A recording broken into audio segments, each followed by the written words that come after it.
Welcome to another episode of 30-Year-Old Guitar Magazine. Today we're looking at GITARRE and Bass, which is GITARRE, what? It's a German magazine from June 92.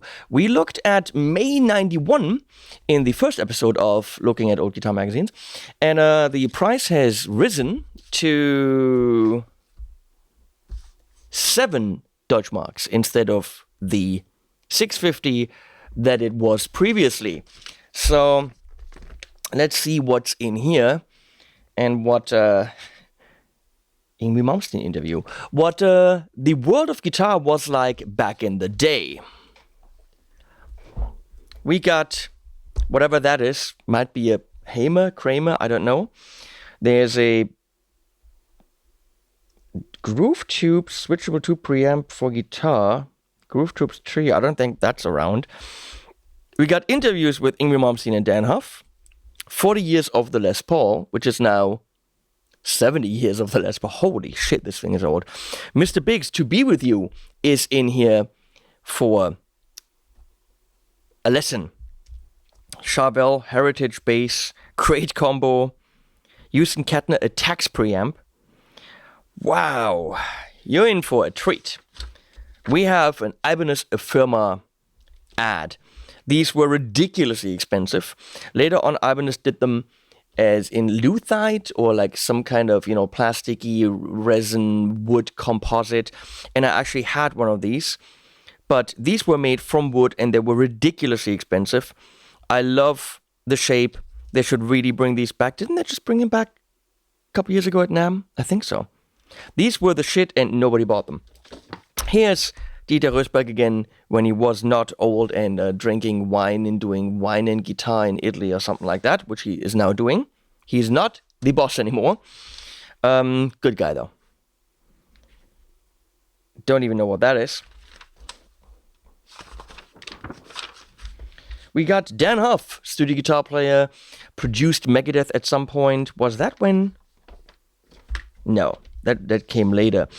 We have the Godin Artisan STV. My students had this, 2 of my students had this guitar, and I think they still have it.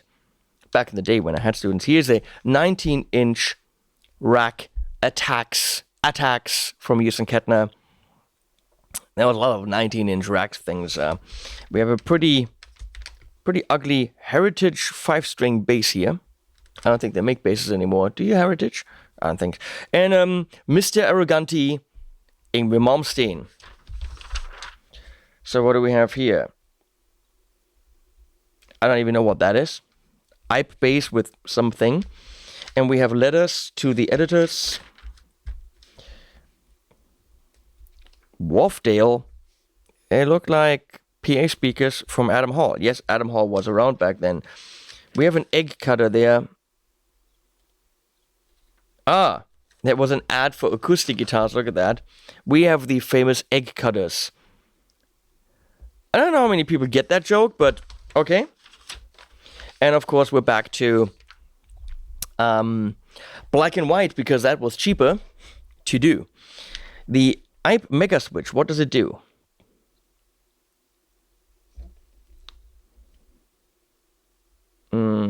It did more. Now there's Bluetooth switches from Seymour Duncan. We have Udi's Music has another ad. Let's see what we have. Sadowski basses, Soldano SLO60. That was when it was still owned by Mike Soldano. We have a Marshall. The Sans Amp was a big thing for direct, and it sounded really horrible, but I had one. Charvel bass, Tokai bass, Guild, Charvel Power Strat there. THD, living legend, that they made amps back in the day. Trace Elliott, probably bass amp there. We have CD reviews. In the middle of those reviews, an Engel tube power amp ad. 2x50 tube watts. Lots of things were tube. So then we have Pirazzi strings. Haven't heard that in a long time. Master of Rhythm Guitar by Joachim Vogel. Die neue Harmonielehre, Frank Haunschild. I had that book and read it cover to cover several times. Here we got Mr. Malmsteen, now in color. He deserves color. Look at him. Does he ever smile? Damn, what a douchebag. The guy can fucking play. Malmsteen is, I think, the master of neoclassical. There's many people doing what he's doing, just I don't think quite as well as he's doing it. But they're probably doing it with a nicer demeanor, because he's a douchebag. Kind of Mr. Arroganto. Yamaha has a big spider here. I don't know quite why. Rack effect thing. More Malmsteen. The Sansamp. I think I had this going DI. That was, before we had good things to go DI, but that was what we used. Alphonse Johnson, the fusion bass guy, playing huge Ampeg stacks. On the other side, we got Houston Kettner PA speakers, which I think later turned into HK Audio. Here's Richie Sambora advertising for GHS strings. That was when he had Stranger in This Town, his solo album, which is actually fantastic.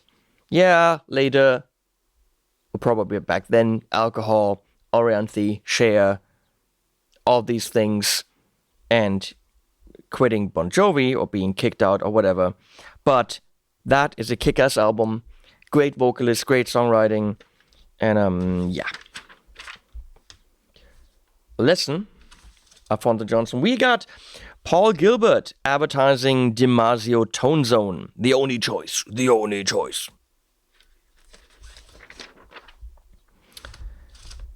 Black and white music store ad. Let's see, we got a big-ass PV 5150. It was before it turned into the 6505 and then EVH and other brands.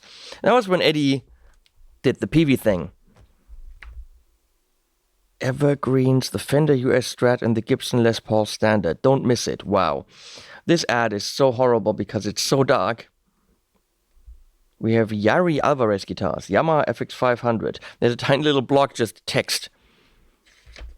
This was done so badly, but you know what? Back in the day, you probably didn't even really have computers designing that. And even if you had a way to design this on a computer, it would have taken days with the processing power they had back then.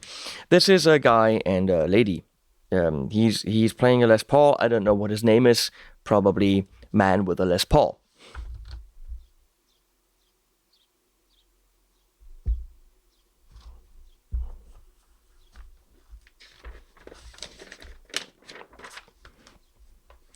Look at the drawings. And this one's broken. Here we got a Tokai ad. Again, black and white was cheaper. And back to the color ad. PV broken. PV Europe in Holland. Big. That's always a really thick thing in the middle. A beautiful Ibanez RG. That's pretty much the RG that you would want. HSH, these are Ibanez V8s. I don't think a lot has changed for this guitar, and they still don't give it locking tuners. And there's a Crate bass amp, of course, rack. Here we got Dan Huff with a beautiful PRS that he's playing. And whoever he's playing with is also playing a PRS. Great player, had like an AOR 80s band, then produced many people. Dan did a shit ton of stuff.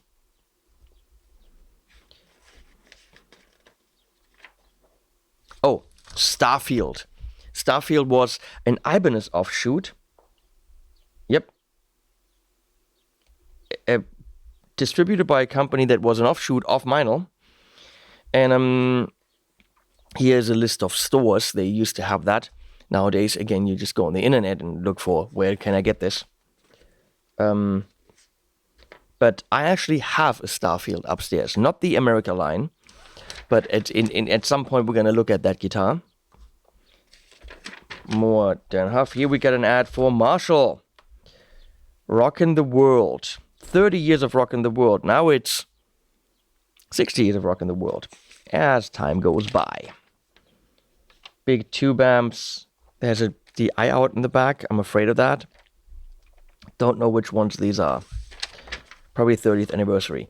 Oh, it's a Charvel. The thing from the front is a Charvel. I don't know. The LS1. Interesting guitar. I don't think they have that anymore. Maybe they do. Here we got Rocktron. Again, it's been around. Pro Q. It's a rack EQ. Okay, if you need that. It's falling apart.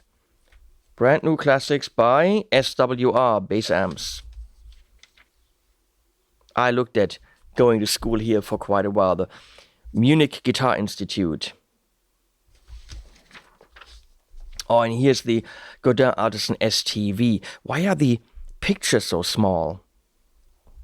And I think there's pages missing. Yep, because I think I cut that out for some reason. This is a really cool guitar that I know 2 students of mine bought based on my recommendation. Credit card, total accuracy, study guitar. It was $18.50 including case. Loads of positives. Negative was no electric cavity shielding. Here we have Jimmy from Scam Louis. I don't know. Playing crate. I don't know what that is. The Heritage HP5. Made in Kalamazoo, Michigan. Now owned by, it was BandLab, but now it's someone else. Music something. But I don't think they make their bass anymore. Here we got the Rhythm Machines. Boss Dr. Rhythm 660. Many people had that. I think more people had the Elysis drum computer. I don't know if you kids know what a drum computer is. Roland R70. 16-bit sounds. Whoa, dude, 16-bit sounds. Bass Culture. Sandberg. Bass Culture, Sandberg. That is Sandberg. Yes. Oh, we got Phoenix. Phoenix was a budget brand back in the day. Young Chung. And they weren't great. Here's the Groove Tubes Trio Dual 75. So you got the preamp with 3 channels, power amp in a rack case. Why not just put, I don't know. And the cabs. Oh, Tom Anderson ad. Look at that. They've been around for a long time. Always good. Always extremely expensive. So we have this rack mounted thing here. Blackfield Leasing. How much is this? Oh, the preamp 2400, which now would be about 2500 euro or dollars. The MIDI option was 500 extra. The foot switch 200. The power amp 2800, and then the foot switch. So you're realistically looking at $6,000 for this 3-channel preamp and power amp. Dynacord bass amp. Holy balls. The great GT80. I think I had something very similar to that. Of course, that was solid state, as far as I know.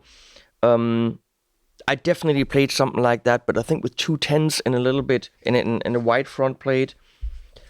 Carvin really just went under a few years ago. Did Steve Vai stuff for a long time. Never really made it here in Europe. Oh wow, that crate amp. Holy shit. Really? It's a solid state amp, and it was still $1,390. 4-channel, or is it an 8-channel? Porter Studio, 8-channel Porter Studio, recording to tape for the kids. Here's the Usen Kettner Attacks preamp, which as a preamp rack mounted clocked in at $1,000. So probably realistically $1,000 nowadays. Books. Rock Guitar Secrets made a generation of guitar players. Thank you, Peter Fischer, for your contribution to the German and European guitar community. Master of Rhythm Guitar, Achim Vogel was also a big one, but then Master of Rock Guitar, Peter Fischer. He had a lot of great books. I own most of the ones on this page. Harmonielehre, Rhythmiklehre. I have all of these because these issues of these magazines were my Bible. This Trace Elliot thing. Here's literally where I bought my very first guitar. Musik Sandner in Limburg. Very small store, but that is where I went and bought my first acoustic guitar and then a couple of others. Gallien-Krüger. And here we got a Heritage ad. Look at those sexy single cuts. What the... That woman's got quite a... I mean, I shouldn't talk. H150. They still do those. Got one on the wall. I mean, a guitar that's been around 30 years ago and still exists. Probably a reason. SWR bass combo. Clover. Beautiful bass right there. The Yamaha, I still don't know how to say it. Multi-effect. It's probably laughable nowadays, but how much? There's diagrams for signal flow. Hey, not too bad. 1250. That's not horrible. Oh, and then the short reviews. I love those. Cable. Black box from Goldo, which apparently still exists. Bass strings. How to avoid ground loops. Look at this ad, how horrible this is designed. That is just sad. And know-how. Mr. Big, to be with you. Pattern, chords, lead sheet, solo. These were really good lessons. I did a lot of these. And we have REH video. These were VHS tapes that you could order. The Gary Moore one, $50. Yngwie Malmsteen, George Lynch. I mean, most of us had these. Vinnie Moore, Denny Gatton. We literally... Marty Friedman. Ray Videos. We bought these. Steve Morse. Power Lines. 60 minutes. For 60 minutes for 88 marks. We now have YouTube, but that's what we did back in the day. Rock Guitar Secrets, alternate picking. I don't know why I'm not worn out on these pages, but I must have done these exercises a billion times. Wow. Abi von Reininghaus, one of my mentors. I never met the man, but I read these things so many times and learned about modes and how to do scales and harmony. I learned from the In Vivo Guitar. This is episode 13. This is where I had the foundation of my musical career. And stores and black and white ads and used gear. You know, there were some used ads in here. What's happening in the next episode, okay? And then you got, for some reason, not anymore, PRS and Soldano were selling together, distributed by the same people. I think PRS Guitars did Soldano or something like that from Koblenz. So this was always the ad, which of course, you know, PRS pushed up Soldano, Soldano pushed up PRS. It was a good combo to do that together. Best of both worlds, and I think they were right. And then we got Ovation, which were the Shed back then, and I don't know if anyone still talks about them. And there you go, 1992, June, guitar and bass. Funny. Times change, but then they also don't change. not Eventide. Why was I want to say Eventide? Eventide has changed a lot, but Heritage H150, got it right over there. Probably very unchanged and still super high quality. And then some companies go bye-bye, some companies evolve and make better things. I hope this was fun. If not, then it wasn't. Animals at the end. Won't fade away. She's a